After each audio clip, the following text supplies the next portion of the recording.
இடம்பொருள் நேயர்களுக்கு வணக்கம். ஸோ இன்னைக்கு பார்த்தீங்க அப்படின்னா இப்போ பாக்யலட்சுமி சீரியலில் ஒரு பக்கம் ஈஸ்வரியை வெறுப்பேற்றுறதுக்காகவே எழில் ஏதாவது வேலை செய்கிறாரா அப்படிங்கிறது நமக்கு புரியல. தேவையில்லாமல் போயிட்டு அவங்கள்ட்ட போயிட்டு பாட்டி பாட்டி பாட்டி உங்களுக்கு ஏதாவது பண்ணட்டுமா, பாட்டி என் கூட கல்யாணத்துக்கு வரீங்களா, இது வரைக்கும் அந்த மாதிரிலாம் அவங்க எங்கேயும் ஃப்ரெண்ட்ஸோட கல்யாணத்துக்கு அவங்களாம் போன மாதிரியே தெரில.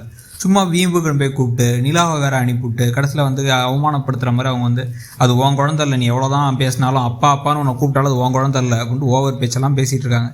இந்த கொடுமையெல்லாம் பார்த்தா நமக்கே பாவமாக இருக்குது. இதில் வேற இதை வச்சு கதை போயிட்டு இருக்கும் பொழுதே இன்னொரு பெரிய இடி ஈஸ்வரி தலையில் விழப்போகுது. ஸோ இப்போ ஏன்னா இவங்க எழிலுக்கு திருப்பி திருப்பி சொல்கிற விஷயங்கள் என்ன அப்படின்னா, நீ இன்னொரு கல்யாணம் பண்ணிட்ட, நீ உன்னுடைய உன்னுடைய இந்நாள் மனைவியுடைய முன்னாள் கணவனோட சேர்ந்து பிறந்த குழந்தைய உன் குழந்தைன்னு சொல்லிட்டு இருக்க. ஆனால் உனக்குன்னு ஒரு குழந்தை இல்லாத வரைக்கும் உன் குடும்பம் கம்ப்ளீட் ஆகாது அப்படிங்கிறது தான் அவங்களோட பாயிண்ட். உங்கள் ரெண்டு பேர்த்துடைய பந்தமும் கம்ப்ளீட் ஆகாது. நாளைக்கு என்னைக்கு வேணாலும் அந்த கணவர் கேட்கலாம். இப்போ கணேஷ், இந்த கோஸ்ட் கணேஷ் திருப்பி கேட்கலாம். கேட்டால் இப்போ என்ன பண்ணுவேன் அப்படின்னு திருப்பி பேசிகிட்டு இருக்காங்க. இப்போ ராதிகா தான் ப்ரெக்னெண்ட்டாக இருக்க விஷயத்த பாக்யலட்சுமி கிட்ட சொல்லியாச்சு. இதில் வேறு ராதிகாவோட அம்மாவும் வேறு சீக்கிரமாகவே விஷயத்தை எல்லார்ட்டையும் சொல்லிடலாம், நீ மொத்தமாக இங்கே வந்துடு, நீ அங்கே இருக்க வேணாம் அப்படின்னு சொல்லிட்டு இருக்காங்க. ஸோ கோபி வீட்டை விட்டு வெளில போகிற நாள் எதுன்னு பார்த்துட்டு இருக்கிறதுக்கு முன்னாடி இந்த விஷயம் ஈஸ்வரிக்கு தெரிஞ்சால் ஈஸ்வரி சீ அப்படின்னு ஆயிடுவாங்க. என்ன சொல்கிற, இந்த வயசில் உனக்கு குழந்தையா, உனக்கு எதுக்கு தனியாக ஒரு குழந்தை கருவை கலைச்சிடலாம் அப்படி இப்படின்னு பேசிகிட்டு இருக்கும்போது கடைசியில் யார் பேச போகிறான்?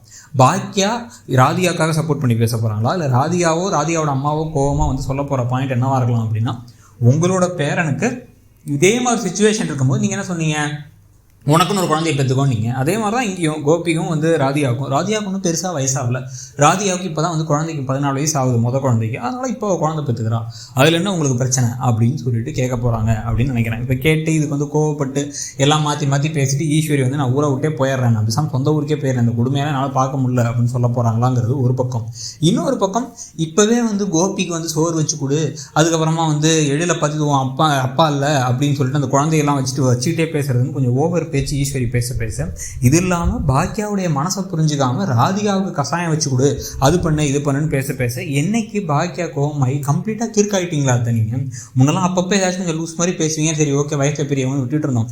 இப்போ கம்ப்ளீட்டாக ஒரு மாதிரி முட்டாள் மாதிரியே பேச ஆரம்பிச்சிங்களா நீங்கள் அப்படின்னு சொல்லி பேசுறதுக்கும், இல்லை ஒரு வேளை கோபி தன்னோட பையங்கிற பாசத்தை கண்ணை மறைச்சு எப்படி இருந்தாலும் நமக்கு ஒரு பேரப்புள்ள பிறக்க போகுது இந்த வயசில் அப்படின்னு முடிவு பண்ணி அவங்க கோபிக்கு சப்போர்ட் பண்ணி ஏதாவது ஓவர் பேசி கடைசியில் வீட்டில் இருக்க செடியனோ எழிலோ திட்டி பாட்டியை வெளில துரத்த போகிறாங்களா, அப்பாவோட சேர்ந்து நீங்களும் வெளில போயிடுங்கன்னு சொல்ல போகிறாங்களாங்கிறத பார்க்கணும். எப்படி பார்த்தாலும் கதையில் நிறைய குழப்பமான விஷயங்கள்லாம் அடுத்தடுத்து நடக்க போகுது. அது பரபரப்பாகவும் இருக்க வாய்ப்பு இருக்குது. உங்களை பொறுத்த வரைக்கும் கதை எப்படி போகுதுன்னு நினைக்கிறீங்கிறத சொல்லுங்கள். தேங்க்யூ. இடம்பொருள் நேயர்களுக்கு வணக்கம். ஸோ இன்னைக்கு பார்த்தீங்க அப்படின்னா இப்போ பாக்யலட்சுமி சீரியலில் ஒரு பக்கம் ஈஸ்வரியை வெறுப்பேற்றுறதுக்காகவே எழில் ஏதாவது வேலை செய்ய